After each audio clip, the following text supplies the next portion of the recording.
ସମସ୍ତଙ୍କୁ ଜୟ ଜଗନ୍ନାଥ। ଆଜି ହେଉଛି ରଥର ଦ୍ୱିତୀୟ ଦିନ। ଆଉ ମୁଁ ସକାଳୁ ସକାଳୁ ଚାଲିଲି ପୂଜା କରିବା ପାଇଁ। ଠାକୁର ଆଜି ଅଧ ବାଟରେ ରହିଛନ୍ତି, ସେ ତାଙ୍କ ମାଉସୀ ମା ମନ୍ଦିରକୁ ପହଞ୍ଚି ନାହାନ୍ତି। ତ ଆମେ ସମସ୍ତେ ଚାଲିଲୁ ରଥରେ ଠାକୁରଙ୍କୁ ପୂଜା କରିବା ପାଇଁ। ଏପଟେ ବର୍ଷା ବି ହେଉଥାଏ, କିନ୍ତୁ ମନରେ ଯେଉଁ ଭକ୍ତି, ତା ପାଇଁ ମୁଁ ସକାଳ ତ ହେବନି, 9ଟା ବେଳକୁ ମୁଁ ଚାଲିଲି। ସକାଳୁ ଥରେ ଆସିଥିଲି ମୁଁ, ମୋ ଝିଅ ଆଉ ମୋ ବାପାଙ୍କ ସହିତ।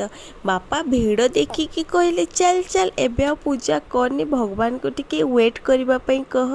ତୁ ଚାଲ, ଝିଅକୁ ବର୍ଷାରେ ଭିଜାନି, ପରେ ଆସିକି ପୂଜା କରିବୁ। ଫିର୍ ମୁଁ ରିଟର୍ନ ପଳେଇଲି।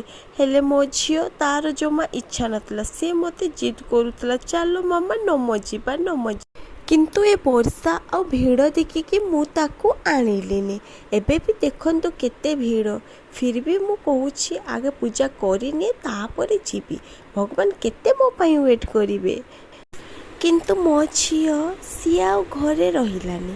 ସେ ତା ଅଜା ସହ ମୋ ପଛେ ପଛେ ପଳେଇ ଆସିଛି। ଆଉ ଏଇ ଆମେ ପୂଜା ସାରିଲୁ ଏବେ। ଯାହା ହଉ, ଏତେ ଭିଡ଼ରେ ଏତେ ବର୍ଷାରେ ଫାଇନାଲି ଭଗବାନ ଆମ ଉପରେ ଟିକେ ଦୟା କରିଲେ, ଆଉ ଆମେ ଭଲରେ ପୂଜା ସାରିଦେଲୁ। ଆଉ ଏବେ ଚାଲିଲୁ ଆମେ ଘରକୁ। Tata bye bye.